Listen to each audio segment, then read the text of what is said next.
आणि यानंतर मी विनंती करतो शिवसेना पक्षप्रमुख आदरणीय उद्धव साहेब ठाकरे यांना त्यांनी या सभेला मार्गदर्शन करावं.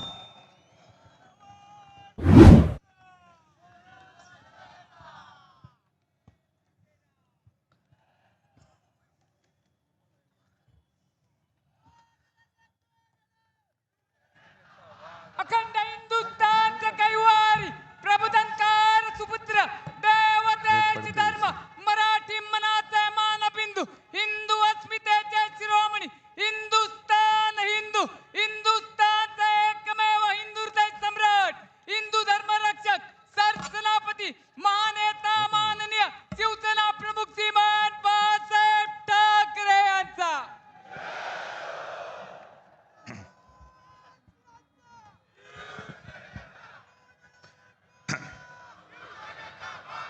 महाराष्ट्र नवनिर्माण सेनेचे अध्यक्ष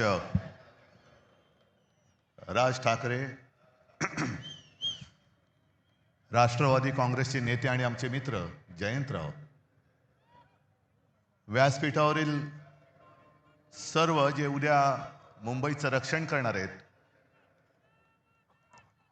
ते भावी नगरसेवक आणि तिन्ही पक्षाचे मान्यवर नेते आणि जमलेल्या माझ्या तमाम हिंदू बांधवांनो, भगिनींनो आणि मातांनो,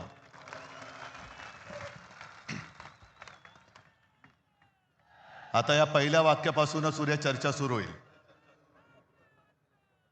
की राज मराठी बांधवांनो, भगिनींनो आणि मातांनो म्हणाले आणि उद्धव ठाकरे हिंदू बांधवांनो, भगिनींनो, मातांनो म्हणाले. अहो, हेच तर आमचं म्हणणं आहे.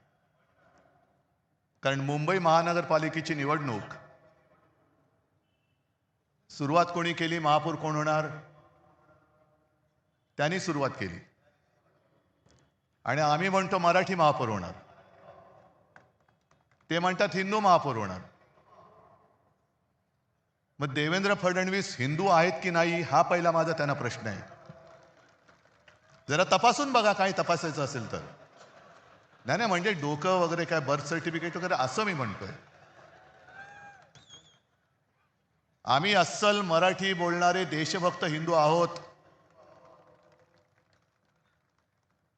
आणि राजने आज अप्रतिम मांडणी केली.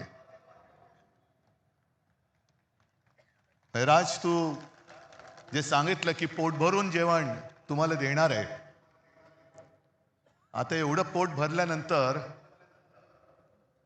किंवा पोट तिडकीने त्यांनी सांगितल्यानंतर पोटाला तड लागून उपयोग नाही, डोक्यात तिडीक गेली पाहिजे. आणि ती जर जाणार नसेल तर मग छत्रपती शिवाजी महाराज की जय बोलण्याचा आपल्याला अधिकार नाही, जय भवानी जय शिवाजी बोलण्याचा आपल्याला अधिकार नाही. आणि आजच्या सभेचं हे वैशिष्ट्य आहे. जसं आपल्या सगळ्यांच्या मनात आजपर्यंतचा शिवसेनेचा इतिहास माहिती आहे, तसंच मला ती पहिली सभा मलाही आठवते. मी इथे खालीच माच्या मांडीवरती बसून ती सभा बघितली होती. समोर आजोबा होते, बाळासाहेब होते, श्रीकांतजी होते. काय बोलणं ऐकायला येत होतं, पण कशासाठी नेमकं काय चाललंय, मराठी माणसावरती अन्याय होतं म्हणजे नेमकं काय होतंय हे कळण्याचं वय नव्हतं. आणि आज या सगळ्या गोष्टीची जाणीव होते. काय योगायोग आहे की त्यावेळेला मी इथे समोर बसलो होतो, आज आमच्या खांद्यावरती धुरा आलेली आहे. आज सगळ्यांना कळलं असेल की ठाकरे बंधू एकत्र का आले. आणि जयंतराव, भावकी एक झालेली आहे, आता गावकी पण एक होते.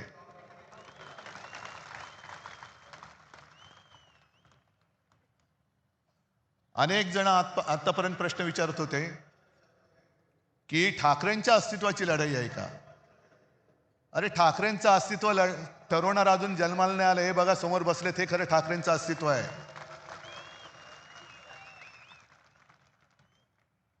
ही सगळी लाचार माकडं ही कधी वाघ नाही बनू शकत. आणि आत्ता तुमच्या लक्षात आलं असेल की शिवसेना संपवण्यामागचा यांचा डाव काय होता का. संयुक्त महाराष्ट्राच्या लढ्याच्या वेळेला आचार्य आत्रे होते, एस.एम. जोशी होते, डांगे होते आणि पहिले जे 5 जण सगळ्यात पुढे होते त्याच्यात आमच्या दोघांचे आजोबा प्रबोधनकार केशव सीताराम ठाकरे होते. ही आमची घराणेशाही म्हणा किंवा घराण्याची परंपरा म्हणा. आणि हे रक्तामध्ये असावं लागतं. मराठीचं प्रेम, मातृभाषेचं प्रेम हे रक्तामध्ये असावं लागतं. आणि आमच्या डोळ्यात देखत जर आमच्याच घराचे, राज्याचे, भाषेचे लचके तोडले जाताना आम्ही प्रबोधनकारांची नातवंड, बाळासाहेबांचा मुलगा, श्रीकांतजींचा मुलगा हे काय शेपट्या घालून घरी बसू असं या भाजपवाल्यानं वाटलं. आज जे काय राजने मांडलेलं आहे हेच तर आम्ही सांगतोय. आणि आमच्या दोघांचे शेवटी अनुभव हा सगळ्यात मोठा गुरु असतो. साहजिकच आहे मराठीसाठी एकत्र आलोत आणि राज जे बोलत तेच सांगतोय. आमच्यामध्ये तसे वाद नव्हते पण ते वाद आम्ही आज गाडून टाकलेले आहेत आणि मराठी माणसासाठी, हिंदूंसाठी आणि महाराष्ट्रासाठी एक ताकद म्हणून उभे राहिलेलो आहोत. निवडणूक महापालिकेची पण भाजप काय प्रचार करते. दर निवडणूक आल्यानंतर यांचा पूर्वी एक विकृत डान्स होता, त्याला रोंबा सोंबा म्हणायचे. अश्लील सगळे चाळी सुरू व्हायचे आणि मग त्याला लोकांनीच हडतूड केलं होती, तो बंद झालं. तशी प्रत्येक निवडणूक आल्यानंतर हे भाजपडे रोंबा सोंबा खेळायला लागतात. हिंदू मुस्लिम, मराठी अमराठी, महापौर कोण होणार. मला वाटतं आदित्यने सगळी केलेली कामं तुम्हाला सांगितलेली आहेत. आणि देवेंद्र फडणवीसांनी जे एक आव्हान दिलं की उद्धव ठाकरेंचं एक तरी भाषण असं दाखवा की ते विकासावरती बोललेत, मी 1000 रुपये देतो. नको, चोराचा पैसा मला नको, चोरलेला पैसा नको. पण देवेंद्र फडणवीस, मी तुम्हाला आव्हान देतोय की तुमचं मोदींपासूनचं तुमचं आणि तुमच्या खालच्या चेला चपाट्यांचं अगदी वर्गाच्या मॉनिटरची निवडणूक असली तरी हिंदू मुस्लिम न करता केलेलं भाषण दाखवा. आम्ही सगळे मिळून तुम्हाला 1 लाख रुपये देतो. जा. हे भांडवल ठेवायचं नुसतं. त्या संयुक्त महाराष्ट्राच्या लढ्यामध्ये अनेक जणांना तो लढा कसा झाला, कोणी केला माहिती पण नाहीये. आपण 2010 साली इथे पाठी संयुक्त महाराष्ट्राच्या लढ्याचे एक दालन केले. जाऊन मुद्दामून बघा काय अवस्था यांच्या कारभारात त्याची झालेली आहे. मी अभिमानाने सांगेन की ते दालन आपण उभं करू शकलो याचं कारण मुंबई महानगरपालिका आपल्याकडे होती. पण तेव्हा सगळे मोठे नेते होते, जनसंघ त्याच्यामध्ये कुठेही नव्हता. मुळामध्ये लढणारे नाहीच, हे घरं पेटून पोळ्या भाजवणार आहेत, आगी लावायच्या, आपलीच माणसं आपल्यावरती सोडायची, रक्तपात झालं तर आपल्यामध्ये होईल पण ते तिकडे पोळ्या भाजणार. जनसंघ कुठेही नव्हता. पण जनसंघ केव्हा भारतामध्ये संयुक्त महाराष्ट्र समिती जी माझ्या आजोबाने आणि सगळ्यांनी मिळून स्थापन केली होती, सगळे पक्ष हे एकत्र आले. मुंबई महाराष्ट्राला मिळालीच पाहिजे. त्याही वेळेला गुजरातचा डोळा हा मुंबईवरती होताच. द्विभाषिक राज्य होतं. आणि तुम्ही हिंदू हिंदू जे म्हणता ना, त्यावेळेला मोरारजी देसाई नावाचा नरराक्षस जो गुजरातमध्ये जन्माला होता, तोच नरराक्षस मुख्यमंत्री होता.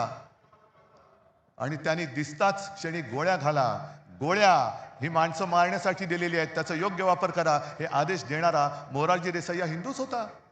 मरणारी मराठी माणसं होती. पण एक गोष्ट तुम्हाला मुद्दामून सांगतो की जनसंघ त्याच्यामध्ये कुठेही, म्हणजे गोळीला तुम्ही, पोळीला आम्ही. पण त्या सगळ्या लढ्यामध्ये अण्णाभाऊ साठे होते. तसाच एक शाहीर अमर शेख हा महाराष्ट्रप्रेमी मुसलमान सुद्धा होता आणि तो ठणकावून सांगायचा, जागा मराठा आम जमाना बदलेगा. आणि त्यांचं पुढचं वाक्य जे आहे, दो कौडी के मोल मराठा बिकने को तैयार नहीं. तो शिल्लक राहिलाय का आज मराठी माणूस? दो कौडी के मोल मराठा बिकने को तैयार नहीं, हे छाती ठोकपणे दिल्लीश्वरांना ठणकावून सांगणारा अमर शेख. अहो मेवा भाऊ, तुम्ही आम्हाला काय शिकवताय? हे सगळं अदानीकरण चाललेलं आहे. आमची मुंबादेवीच्या नावावरून तिचं नाव आम्ही मुंबई ठेवलं. मला आता भीती वाटते. म्हणजे भीती तर वाटत नाही, कारण तुम्ही एवढे म्हटल्यानंतर त्यांना भीती वाटली पाहिजे की मुंबईचं परत बॉम्बे करण्याचा त्यांच्या मनामध्ये डाव आहे का. आणि तो अण्णामलई आला, त्याला मला खास धन्यवाद द्यायचे. का धन्यवाद? कारण तो नकळत बोलून गेला. भाजपच्या मनातलं जे काळं आहे तो ते बोलून गेलेला आहे. असंच ज्या वेळेला लोकसभेच्या सुमारास त्यांनी जो नारा दिला होता, आपकी बार 400 पार, मी म्हटलं होतं आपकी बार तडीपार. आणि त्यांच्याच खासदारांनी बिंग फोडलं होतं की 400 पार का? कारण आम्हाला संविधान बदलायचंय. संविधान का बदलायचंय? तर एका साध्या मराठी माणसाने लिहिलेलं ते संविधान, यानं तर देवाने पाठवले. पण एक साधा माणूस संविधान लिहितो आणि त्या संविधानाच्या आधारावरती देश चालतो, असं काय शक्य आहे? आज ही सगळी परिस्थिती तुम्हाला दाखवल्यानंतर मी जिथे जातोय, ज्या ज्या महापालिका बघतोय, रिपोर्ट घेतोय, सगळीकडे एकच हालत आहे. आपली ही सोन्यासारखी मुंबई, ज्याच्या ठेवी आपण 92,000 कोटीपर्यंत नेल्या होत्या, त्या यांनी 70,000 कोटीपर्यंत तोडलेल्या आहेत. आज आपण हे सगळं प्रदूषण बघतोय. हे नुसतं प्रदूषण नाही, हवेचं प्रदूषण नाही, हे भ्रष्टाचाराचं प्रदूषण आहे. जवळपास 3 लाख कोटींचा घोटाळा या दळबद्री भाजप आणि त्यांच्या या लाचार गद्दार सरकारने करून ठेवलेले, आपल्या डोक्यावरती मारलेले. ही निवडणूक स्पष्ट आहे. आम्हाला महापालिका पाहिजे. का पाहिजे हे आम्ही दोघं सांगतोय. भाजपला का पाहिजे? कारण ती त्यांना अदानीच्या हातात घालायची. हा एक मुद्दा झाल्यानंतर 25 वर्षामध्ये शिवसेनेने केलेली कामं आणि गेल्या फक्त 4 वर्षामध्ये यांनी धुवून टाकलेली मुंबई, हे फक्त समोर ठेवा. आणि मी ज्यांना मराठीबद्दल प्रेम तर सगळ्यांना आहेच, पण जो असाच एक मतदार आहे त्यांनी प्रश्न विचारायला पाहिजे की हे खरं आहे की हे खरं आहे. आज संपूर्ण मुंबई 90% खोदून ठेवलेली आहे. म्हणजे एक ते पर्यावरण तज्ञ आहेत, केस भट मला वाटतं त्यांचं नाव, त्यांनी सांगितलं दिल्ली ही व्हेंटिलेटरवर आहे, तर मुंबई ही ICU मध्ये आहे. उद्या आपण जगायचं कसं हे ठरवणारी ही निवडणूक आहे. आणि ही जी काही 90% मुंबई खोदलेली आहे, इकडून मेट्रो तिकडून मेट्रो, इकडून बोगदा तिकडून रस्ता खोदलाय, तिकडे फुटपाथ खोदलाय, चालायला जागा नाही, फिरायला जागा नाही. संपूर्ण मुंबईमध्ये धूळ आणि सिमेंटचं साम्राज्य आहे. पण त्याच्या प्रदूषणात सुद्धा भ्रष्टाचार आहे. कारण या सर्व कामांसाठी जे सिमेंट वापरलं जाते त्यातलं 50 ते 60% सिमेंट हे अदानीच्या कंपनीकडनं खरेदी केलं जाते. तुम्ही बसा मांडत, हिंदू मुस्लिम महापौर कोण होणार, हा होणार का तो होणार, तो होणार का हा होणार. मराठी माणसाने केवळ घाम गाळून ही मुंबई नाही मिळवली, तर रक्त सांडून मिळवलेली मुंबई. आणि आज ते मोठे कोणी नेते राहिलेले नाहीयेत. पण आमची घराण्याची परंपरा म्हणून, एक आमचं कर्तव्य म्हणून आम्ही तुमच्यासारख्या सगळ्या सैनिकांच्या साथीने हे आक्रमण परतवण्यासाठी उभे राहिलेलो आहोत. आमच्या सोबत येणार आहात की नाही हे ज्याचं त्यांनी ठरवायचं आहे. ही काही पहिली निवडणूक नाहीये. शिवसेनेला आता यावर्षी 60 वर्ष होतील. अनेक निवडणुका आल्या आणि अनेक निवडणुका झाल्या. काही शिवसेना जिंकली, काही शिवसेना हरली. भारतीय जनता पक्षाबरोबर युती झाली, हिंदुत्वासाठी केली. आणि याच व्यासपीठावरती तोही काळ आठवते, तीही मीटिंग मला आठवते, ज्या मीटिंगमध्ये शिवसेना प्रमुख जॉर्ज फर्नांडिस आणि पवार साहेब होते. युत्या होतात, आघाड्या होतात, मतभेद होतात, लोक दूर जातात. आता नितीश कुमारचं उदाहरण बघितल्यानंतर मला भारतीय जनता पक्षाला हेच प्रश्न विचारायचे आहेत की तुम्हाला हिंदुत्ववादी असलेली शिवसेना का नको, याचं उत्तर आज आम्हाला मिळते.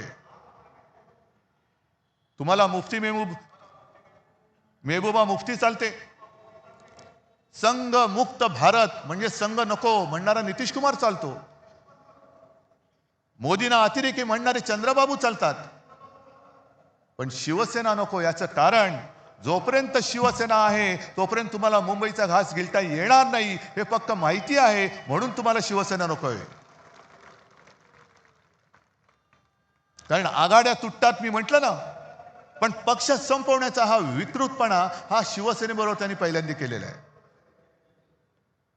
आणि महाराष्ट्राच्या ज्या दोन शक्ती, अरे तुमचा कुठला बँडवाले आहात तुम्ही, नुसता मोदींचे बँडवाले तुम्ही, आमचा ब्रँड संपवला निघालात. आज ठाकरे तर आम्ही आहोत, एकच आहोत, पण पवार साहेब सुद्धा आमच्या सोबत आहेत. ज्या पवार साहेबांनी देशामध्ये सुद्धा एक मोठं काम केलेलं आहे, म्हणून ही दोन नावं पुसून टाकायची. हे एकदा संपले का मराठी माणूस उभाच राहू शकत नाही.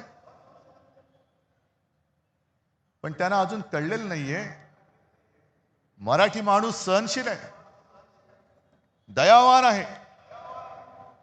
पण कोण जर का अंगावर आला तर शिवसेना प्रमुखांची शिकवण आम्हाला आहे, एक तर कोणावरती वार करू नका, पण जर अंगावर कोण हात उगारला तर तो हात जागेवर ठेवू नका. आम्ही कोणाला घाबरवण्यासाठी युती केलेली नाहीये. आम्ही कोणाचं काही हिसकावून घेण्यासाठी युती केलेली नाहीये. पण आमच्याच घरामध्ये येऊन जे दादागिरी करतायत त्यांच्या विरुद्ध आम्ही आवाज नाही उठवायचा तर काय लेंड्या टाकायच्या. आणि मला एक मराठी माणूस असा दाखवा की जो परराज्यात जाऊन ह्यांचे जे पोपटलाल आहेत त्यांच्यासारखा दादागिरी करतोय. एक माणूस दाखवा, उभा चिरून टाकतील त्याला. पण मराठी माणसाला जो एक काही दुईचा शाप आहे, हे शिवतीर्थ आहे. आज आपण शपथ घेतली पाहिजे की त्या दुईच्या शापाला सुद्धा आपण कायमचं गाडून टाकू. शिवरायाच्या साक्षीने शपथ घेतली पाहिजे. नाहीतर औरंगजेबाचं ते वाक्य शिवसेना प्रमुखांनी सांगितलेलं ना की या पहाडी मुलखात पराक्रम मुळामध्ये शिकवावंच लागत नाही. हे मराठे या पहाडी मुलखात तमाम दुनियेला भारी आहेत, यांना पराक्रम शिकवावं लागत नाही. पण दुहीचं बीज इकडे खडकावर जरी भिरकावलं तरी एवढं रुजतं, फोफावतं की पाहता पाहता तमाम दौलत तबाह करून टाकतं. हा दुहीचा शाप गाडून टाकायचा आहे. आणि भारतीय जनता पक्ष, मला कालच्या मुलाखतीत प्रश्न विचारला, तुम्ही वडिलांकडनं काय शिकलात? म्हटलं मी वडिलांकडनं त्याने जे त्यांच्या वडिलांनी शिकवलेलं तेच मी शिकलोय. म्हणजे काय? म्हटलं ढोंगावरती लाथ मार. मी ढोंगावरती लाथ मारतोय, भाजपच्या ढोंगावरती लाथ मारतोय. शब्द नीट ऐका, ढोंगावरती. कारण भाजपचं हे ढोंग आहे, भाजपचं हिंदुत्व हे ढोंग आहे, भाजपचं देशप्रेम हे ढोंग आहे. त्या काश्मीरमध्ये पहलगाममध्ये हल्ला झाल्यानंतर अनेक माता भगिनींचा सिंदूर पुसला गेला. त्या सिंदूरची यात्रा. बरं, हल्ला कोणी केला? पाकिस्तान. मग ऑपरेशन सिंदूर. आणि थोडे दिवस गेल्यानंतर जो पाकिस्तान आपल्या देशामध्ये अतिरेकी घुसवतोय, त्या पाकिस्तान बरोबर निर्लज्जपणे क्रिकेट खेळायला या शहांची चिरंजीव पुढे. हे यांचं देशप्रेम. राज, तू जे सांगितलं अकोटमध्ये MIM बरोबर युती, अंबरनाथमध्ये, म्हणजे तिकडे तर कमाल झाली. उद्धव ठाकरेंनी जर काँग्रेस बरोबर आघाडी केली तर उद्धव ठाकरेंनी हिंदुत्व सोडलं. मग देवेंद्र फडणवीस अमरनाथमध्ये तुमचं काय असं होतं की जे तुम्ही सोडू शकलात? काय सोडलं तुम्ही? बरं, मोदींच्या घरी लहान असताना ईदच्या दिवशी आजूबाजूच्या मुस्लिम कुटुंबियांकडनं जेवण यायचं, चांगली गोष्ट आहे. सौगाते मोदी तुम्ही वाटणार, पण आम्ही जरा कुठे काय खुट केलं, आम्ही जर अमर शेखची आठवण काढली तर आम्ही हिंदुत्व सोडलं. काँग्रेस बरोबर हात मिळवला, आम्ही हिंदुत्व सोडलं. म्हणजे भाजप काय करतंय ते अमर प्रेम, आणि आम्ही केलं तर लव जिहाद. हे ढोंग आहे. आणि काल मी संभाजीनगरला गेलो होतो. मला हिंदू मुस्लिम किंवा या जातीपातीच्या राजकारणात ही निवडणूक न्यायची नाहीये. माझं आज सुद्धा देवेंद्र फडणवीसांना दुसरं एक आव्हान आहे की तुम्ही आज माझ्या व्यासपीठावरती या, आपण दोघं मिळून, माझी पण गरज नाही पाहिजे, आदित्यला सांगतो मुद्द्याचं बोला.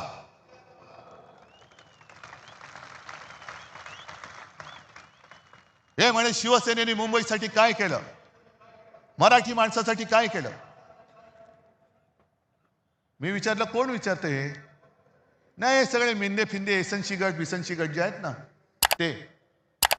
म्हटलं या लोकांना महापालिका दाखवली ती शिवसेनेने दाखवलेली आहे. विधानसभेमध्ये पोचले, मंत्री झाले, या गद्दाराला मंत्री करण्याचं पाप हे मी केलं. हे अभिमानाने नाही, शर्मेने सांगावं लागते मला. पण जर का शिवसेना नसती तर ही विचारणारी माणसं आहेत, ही सगळी गद्दार, ही तर काय खान नाही येत, नाही मराठीच आहेत ना. कोणत्या तोंडाने तुम्ही आमच्या अंगावरती येत आहे? शिवसेनेने मुंबईसाठी काय केलं ही पुस्तिका घेऊनच आलेलो आहे आम्ही. शिवसेनेने मुंबईसाठी काय केलं, पुस्तिका छोटी आहे पण कामं मोठी आहेत. ही प्रत्येकाकडे वाटलेली आहेत, प्रत्येकाकडे वाटले. अगदी शाळा जाऊन बघा, अभिमान वाटेल. महापालिकेच्या शाळा, मुंबई महापालिकेच्या शाळा कशा आहेत ते बघा. पाणी पुरवठा बघा कसा होतोय. अजून आपण 24 तास देऊ शकत नाही आहोत, पण त्याच्यात पाणी पुरवठ्यात वाढ तर नक्की करतोय. आरोग्य सेवा आहे. मी काल संभाजीनगरची मी तुम्हाला आठवण सांगत होतो. मला आश्चर्य वाटलं लोक तिकडे सहन कशी करतात. कारण वर्षाच्या 365 दिवसापैकी फक्त 44 दिवस संभाजीनगर शहरामध्ये पाणी येतं. बरं, संभाजीनगरचं नामांतर मी केलं, जयंतराव साक्षी आहेत त्याला. जो शिवसेना प्रमुखांचा एक आदेश होता, औरंगाबाद नाही छत्रपती संभाजीनगर झालं पाहिजे, तो आम्ही करून दाखवलेला आहे. पण नाव संभाजी महाराजांचं दिल्यानंतर त्याच्यामध्ये सुविधा कोण देत आहे?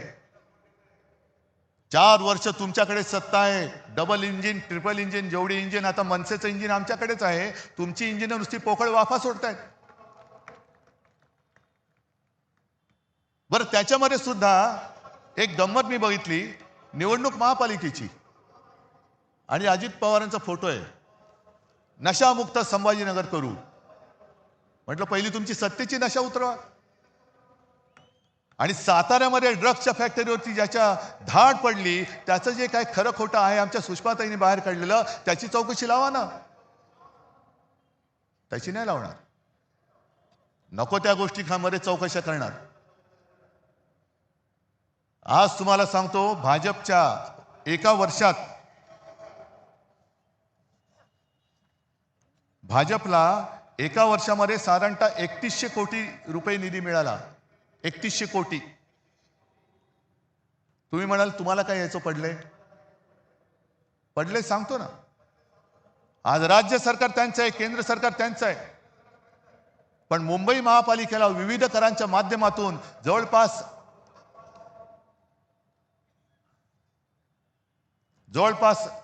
10,900 कोटी.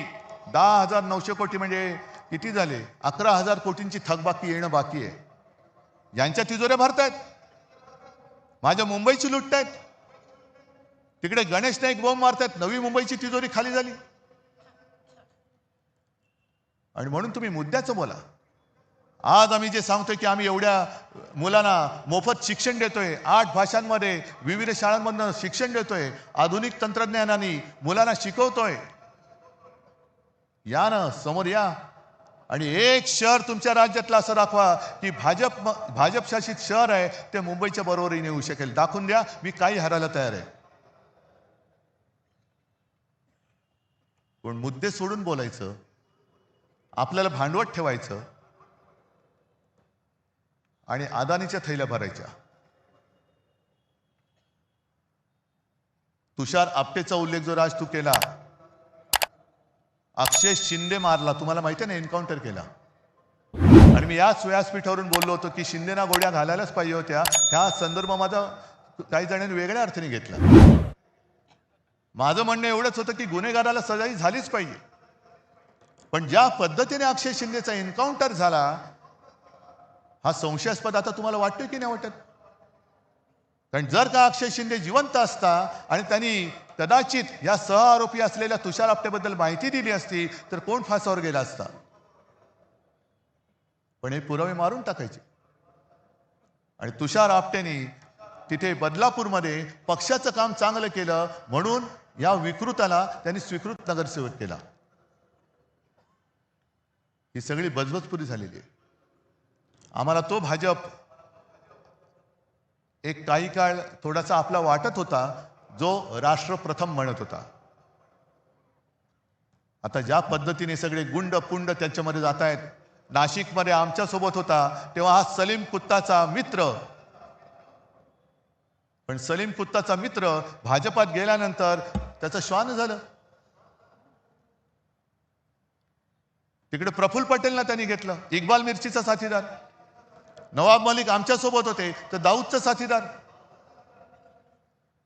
आणि अजित पवारांबद्दल माझं स्पष्ट म्हणणं आहे देवेंद्र फडणवीसांना की 70,000 कोटीचे घोटाळ्याचे आरोप तुम्ही आणि मोदीजींनी त्यांच्यावरती केले.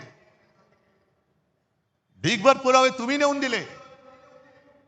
आता जर का केस चालू आहे असं तुम्ही म्हणताय तर पुरावे तुम्ही दिलेत, ते आता पुरावे की जाळावे कोर्टाने एवढं सांगा. आणि त्या पुराव्यामध्ये दम असेल, कारण तुम्हाला माहिती आहे तुम्ही पुरावे दिलेत, तर अजित पवारांना लाथ मारून हाकलून द्या. आणि नसेल तर अजित पवारांची जाहीर माफी मागा. कारण हेच तुमच्या चालचाली चाललेले आहेत. लोकांना बदनाम करायचं, आयुष्यातून उठवून टाकायचं, पक्षामध्ये घ्यायचं. म्हणजे भाजपची एवढी हालत वाईट झालेली आहे. निष्ठावंतांना आता काही किंमत राहिलेली नाहीये. निष्ठावंत सगळे उपऱ्यांच्या, म्हणजे आपण उपरे वेगळे आपल्या डोक्यावर बसवतात हे, पण भाजपच्या निष्ठावंतांच्या डोक्यावरती वेगळे. म्हणजे भाजपच्या ते जयंतराव तुम्हीच सांगितलं होतं ना, तसं त्यांचं झालं. आता कोणाच्या खांद्यावर कोणाचे ओझे, सगळे माखलेले, घाणीने माखलेले, लडबडलेले. ही लोक घ्यायची, निष्ठावंतांनी त्यांचे लंगोट धुवायचे, सगळं साफ करायचं आणि डोक्यावरती घेऊन यांना नाचत सुटायचं. एवढंच निष्ठावंतांचं काम राहिले. ही भाजप आम्हाला मंजूर नाहीये. आता भाजपामध्ये राष्ट्र प्रथम नव्हे तर भ्रष्टाचार प्रथम म्हणणारी भाजपा झालेली आहे. गुंडागर्दी करणारे, बलात्कारी प्रथम म्हणणारी भाजपा झालेली आहे. आणि आपल्यामध्ये आगी लावून प्रत्येक ठिकाणी हेच होतंय. एका मोठ्या समाजाला डिवचायचं आणि त्याच्या विरुद्ध इतर समाजाला चिडवायचं. म्हणजे हा डिवचलेला समाज विरुद्ध गेला तरी चालेल, पण बाकीचे चिडवलेले एकत्र येऊन हे भाजपला मतदान करतील. कसं करतील हे बघायचं. मी इथल्या मुंबईकरांना, तमाम मुंबईकरांना मी आवाहन करतोय, म्हणजे विनंती करतोय, हा लढा आमचा आहेच, मराठी माणसाचा आहेच. पण आज मुंबईमध्ये अनेक पिढ्या राहणारे इतर भाषिक आहेत.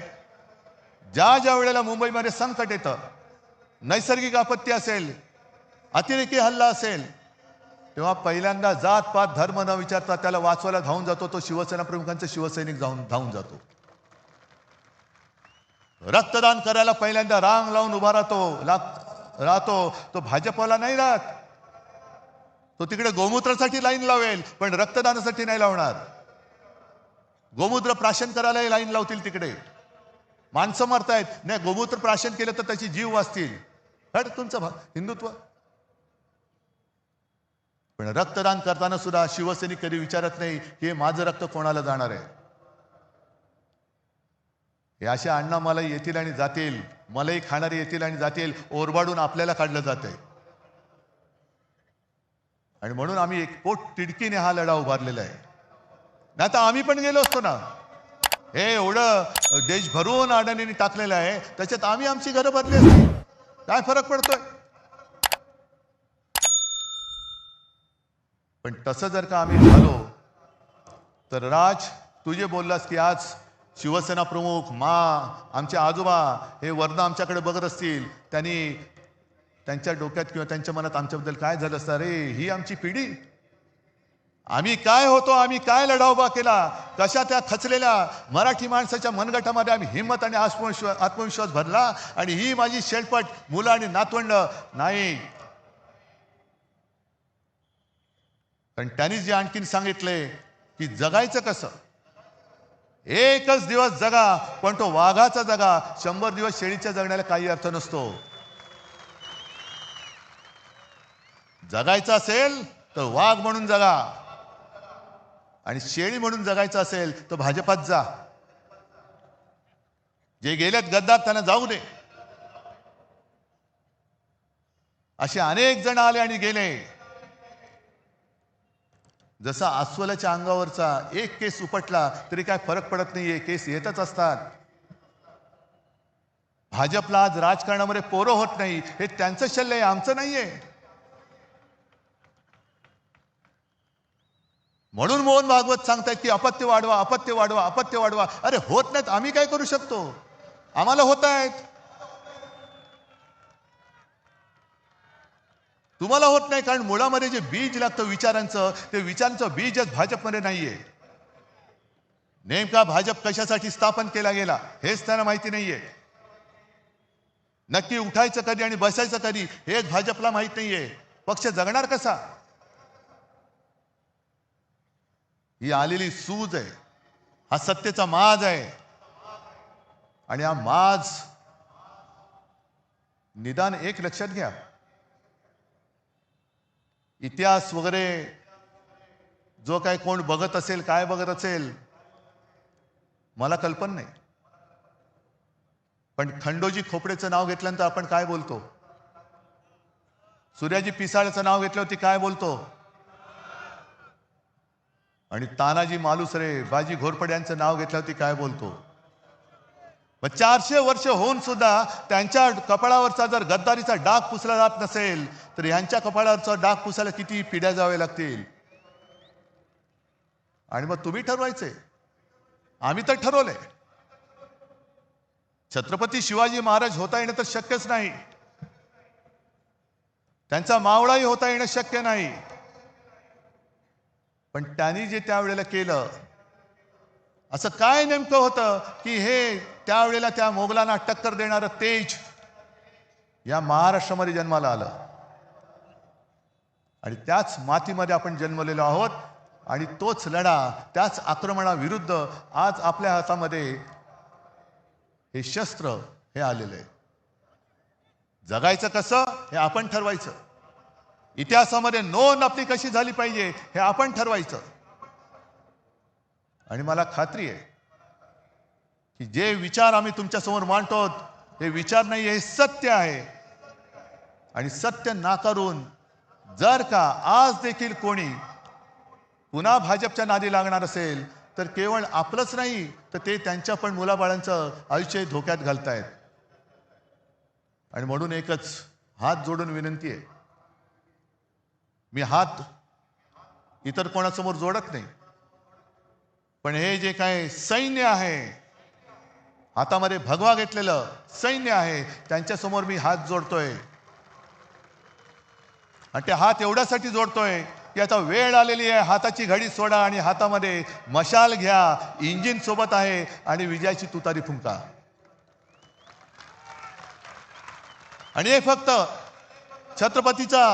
छत्रपतींचा महाराष्ट्र करू शकतो, जो सेनापती बापटांनी सांगितलं होतं ना, महाराष्ट्र मेला तरी राष्ट्र मेले, महाराष्ट्र मरू शकत नाही, महाराष्ट्र कोणी मारू शकत नाही.